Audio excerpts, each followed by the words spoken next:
მოგესალმებით. იცით, ისტორიაში არის მომენტები, როცა შეუძლებელი შესაძლებელი ხდება. აი მაგალითად, როგორ შეიძლება პატარა, დაქსაქსული სამეფო უცებ რეგიონის ერთ-ერთ უძლიერეს იმპერიად იქცეს. ხო და დღეს სწორედ ასეთ დაუჯერებელ ამბავს საქართველოს ოქროს ხანის ისტორიას გიამბობთ. და მოდით სანამ დეტალებზე გადავალთ, ერთად დავფიქრდეთ. საერთოდ როგორ აღწევს ერი თავის ოქროს ხანას? რა არის ის, ასე ვთქვათ, ჯადოსნური რეცეპტი, რომელიც ასეთ ეპოკას ქმნის? ხო და ზუსტად ამ კითხვაზე იპოვა პასუხი საქართველოს სამეფომ, სადღაც მე-11 და მე-13 საუკუნეებს შორის. ეს იყო პერიოდი, როდესაც ქვეყანა მიაღწია ისეთ პოლიტიკურ, ეკონომიკურ და რაც მთავარია კულტურულ მწვერვალს, როგორიც არც მანამდე და არც მას შემდეგ ალბათ არ ქონია. ოღონდ არ იფიქროთ, რომ ეს ყველაფერი მარტივად მოვიდა. პირიქით, ყველაფერი ძალიან რთულად დაიწყო. ფაქტობრივად, საქართველო იმ დროს უბრალოდ გადარჩენისთვის იბრძოდა. აბა წარმოიდგინეთ სურათი. ერთ მხარეს ყავს უზარმაზარი, დაუმარცხებელი სელჩუკთა იმპერია, მეორე მხარეს კი შიდა ომებით დაშლილი, დასუსტებული ქვეყანა. და აი სწორედ ამ ერთი შეხედვით უიმედო ვითარებაში გამოჩნდა სცენაზე ისტორიული ფიგურა, რომელმაც თამაშის წესები მთლიანად შეცვალა. ეს იყო მეფე დავით მეოთხე, რომელსაც ისტორია სრულიად დამსახურებულად უწოდებს აღმაშენებელს. ის იყო ნამდვილი არქიტექტორი, რომელმაც მომავალი ოქროს ხანის საძირკველი აგურ-აგურ ჩაუყარა. და იცით რა არის საინტერესო? მისი სტრატეგია იყო საოცრად ლოგიკური და თანმიმდევრული. შეხედეთ, პირველი ნაბიჯი, რეგულარული, ძლიერი არმიის შექმნა. ეს ხომ საფუძველია. მერე, ამ არმიით ეტაპობრივად იწყებს ქართული მიწების გათავისუფლებას. ამ ყველაფრის კულმინაცია კი რა თქმა უნდა იყო 1121 წლის ლეგენდარული დიდგორის ბრძოლა, ძლევაის საკვირველი. და ბოლოს, ფინალური აკორდი 1122 წელს თბილისის გათავისუფლება და დედაქალაქად გამოცხადება. ამით ქვეყნის გაერთიანების პროცესი ფაქტობრივად დასრულდა. დავითმა საძირკველი ჩაყარა, მაგრამ ამ შენობის ზენიტს, ანუ მის მწვერვალს, საქართველო უკვე სხვა არანაკლებ ლეგენდარული მმართველის თამარ მეფის დროს აღწევს. აი, უბრალოდ შეხედეთ ამ ტრანსფორმაციას. ეს ხომ დაუჯერებელია. დავითამდე გვენდა სამეფო, რომელიც ფაქტობრივად გადარჩენისთვის იბრძოდა. თამარის დროს კი, თამარის დროს საქართველო უკვე დომინანტი იმპერია მთელს ახლო აღმოსავლეთში, უდიდესი სამხედრო და პოლიტიკური გავლენით. ანუ ბრძოლიდან იდენტობისთვის გადავედით კულტურისა და ეკონომიკის წარმოუდგენელ აყვებებაზე. ეს არის გიგანტური ნახტომი. კარგი, სამხედრო და პოლიტიკურ ძალაზე ვისაუბრეთ, მაგრამ ეს ხომ ყველაფერი არ არის? რა აქცევს ეპოკას ნამდვილ ოქროს ხანად? რა თქმა უნდა, კულტურა. მოდით, ახლა სწორედ ამ კულტურულ აფეთქებაში ჩავიხედოთ, რომელიც ამ ეპოქის ნამდვილი სული იყო. და ისევ დავით აღმაშენებელს უნდა დაუბრუნდეთ. მისი ხედვა ხომ მხოლოდ ტერიტორიების დაბრუნებით არ შემოიფარგლებოდა.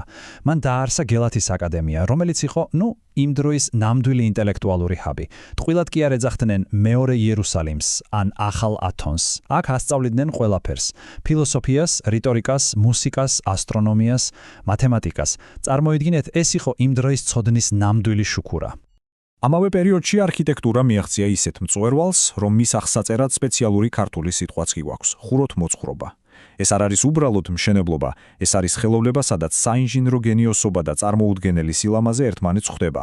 სწორედ ამ ეპოქაში აშენდა ის ტაძრები, რომლებიც დღესაც დგანან და ჩვენს ეროვნულ საგანძურს წარმოადგენენ. და ეს ხელოვნება უბრალოდ ცალკე სამყაროა. წარმოიდგინეთ, იდეალური პროპორციების მქონე ცენტრალურ გუმბათოვანი ეკლესიები. მათი ფასადები დაფარულია ქვაში ნაკვეთი უზადო ჩუქურთმებით. მერე შედიხარ შიგნით და გვხვდება კაშკაშა ფრესკები და კიდევ, რა თქმა უნდა, მინანქარი და უკრომჭედლობა. ეს ხატები და ჯვრები ხომ იუველირული ხელოვნების აბსოლუტური შედევრებია.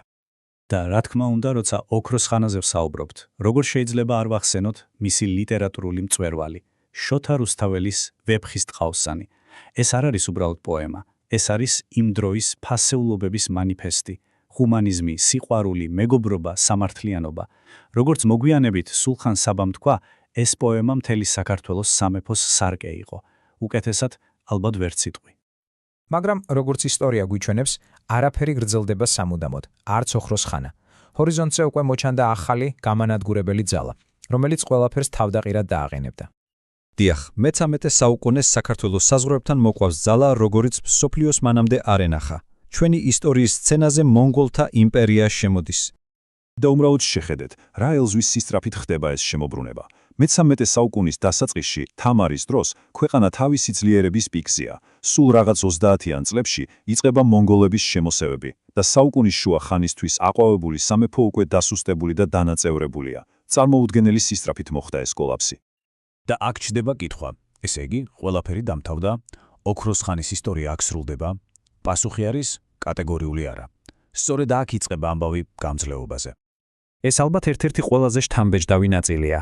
10 წლეულების განმავლობაში მონგოლების ბატონობის ნგრევისა და დაქსაქსულობის შემდეგ მე-14 საუკუნეში სცენაზე კვლავ გამოდის ძლიერი ლიდერი, გიორგი მეხუთე ბრწყინვალე და მან შეუძლებელი შეძლო, დროებით, მაგრამ მაინც აღადგინა საქართველოს ერთიანობაც და სიძლიერეც. და აი, ეს ამბავი საბოლოოდ გვიტოვებს ერთ ძალიან საინტერესო კითხვას, რომელზეც ალბათ ყველამ უნდა ვიფიქროთ. რა არის ოქროს ხანის ნამდვილი საზომი?